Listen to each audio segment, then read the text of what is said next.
V. Narayanan is set to succeed S. Somnath as the next chairman of ISRO and also as the secretary of the Department of Space. Dr.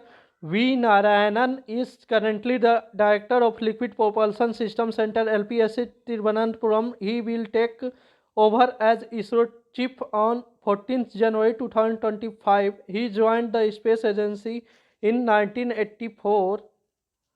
Dr. Narayanan has worked towards developing key technologies used in the launch vehicle of today, including the workhorse PSLV and the country's heaviest LVM-3. A modified LVM-3 rocket will be used in the upcoming Gaganyaan mission to carry the astronauts to space. An alumnus of the Indian Institute of Technology, Kharagpur, Dr. Narayan has been heading the ISRO's Liquid Propulsion System Center LPSC since January 2013. He was the project director for the C-25 cryogenic project of the GSLV Mk3 vehicle.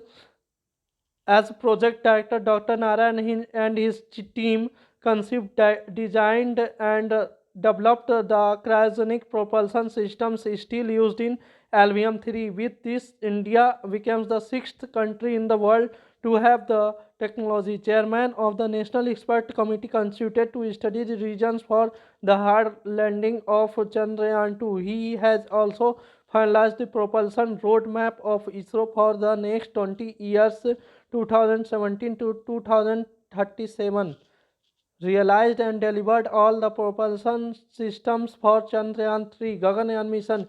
Here's the national level Human Rated Certification Board HRCB for Gaganyaan. ISRO static facts.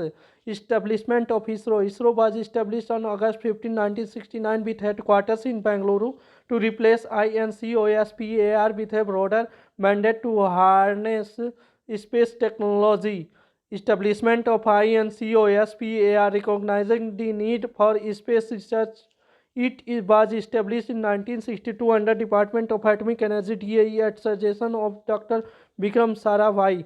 Vikram Sarabhai served as the chairman of Indian National Committee for Space Research from 1962 to 1969 and later served as the first chairman of ISRO from 1969 to 1971. Primary Spaceport slash Center Satish Dhawan Space Center, Kulasekharapattinam Spaceport, Thumba Equatorial Rocket Launching Station.